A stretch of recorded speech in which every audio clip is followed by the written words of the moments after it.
किसान नेता अभिमन्यु कोहाड़ हमारे साथ मौजूद है, बातचीत करेंगे। सर, आज जो अंदर चर्चा हुई है, मीटिंग में गए थे, क्या चर्चा हुई है? देखिए, सरकार की तरफ से एक प्रपोजल आया है कि भाई हम 5 फसलों पे जिसमें अरहर, उड़द और एक अन्य दाल की फसल और मक्की और कपास पे सरकार ने कहा कि भाई हम अगले 5 सालों के लिए ऑल ओवर इंडिया इन 5 फसलों की जितनी भी प्रोडक्शन होगी सारी की सारी प्रोडक्शन एमएसपी पर खरीदने की हम गारंटी देते हैं। तो हमने कहा कि भाई आपका जो प्रपोजल आया है इस पे हम दोनों फोरमों में विचार चर्चा करेंगे और विचार चर्चा करने के बाद आपको मैसेज कन्वे कर देंगे। सरकार ने कहा कि कर्ज माफी के मुद्दे पे और अन्य विषयों पे बोले अभी हमें विचार चर्चा करने के लिए समय चाहिए, तो हमने कहा कि हम आपको 2 दिन का समय देते हैं। अगर सरकार उसमें कुछ सार्थक करती है तो बहुत अच्छी बात है। आपकी जो मेन मांगी थी वो क्या थी, और जो गारंटी की थी एमएसपी के ऊपर आप बातचीत कर रहे थे, क्या उस पर आश्वासन दिया गया? क्या उससे आप संतुष्ट है? देखिए, बात हमारे संतुष्ट होने की या असंतुष्ट होने की नहीं है।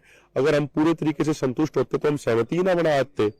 भाई हम जब संतुष्ट नहीं है तभी तो वो बात लेके आके हम अपने फोरम में रखेंगे ना, क्योंकि हमारा फोरम लोकतांत्रिक है। ये 14 आदमी थोड़ा तय कर देंगे 250 संगठनों का, ये 14 आदमी तो नुमाइंदे थे 250 संगठनों के, तो उनको रिपोर्ट करेंगे। अब जाके रिपोर्ट करने के बाद जो विचार चर्चा करेंगे उसके बाद फैसला हम सरकार को और आपको कन्वे करेंगे। तो मेन मांगे क्या थी आपकी? देखिए, वो तो 13 तारीख से आंदोलन चलते हुए हो गया। आप मुझे नहीं लगता कि अब ये बताने की जरूरत है मेन मांगे क्या थी।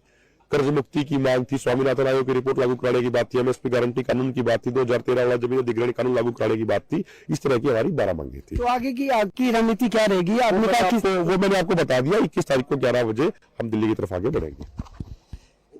किसान नेता थे जिनका कहना है कि 21 तारीख को हम दिल्ली की तरफ बढ़ेंगे। अगर केंद्र की सरकार के जो नेता यहाँ पर आए थे अगर उनकी मांगों के ऊपर विचार नहीं करते तो इसलिए वो उनका कहना है कि अगर मांगे मानी जाती है ठीक है, नहीं तो वो दिल्ली जाने के लिए तैयार खड़े हैं। कैमरामैन जितेंद्र हंस के साथ गुरमिंदर सिंह, एमएचएम न्यूज, चंडीगढ़।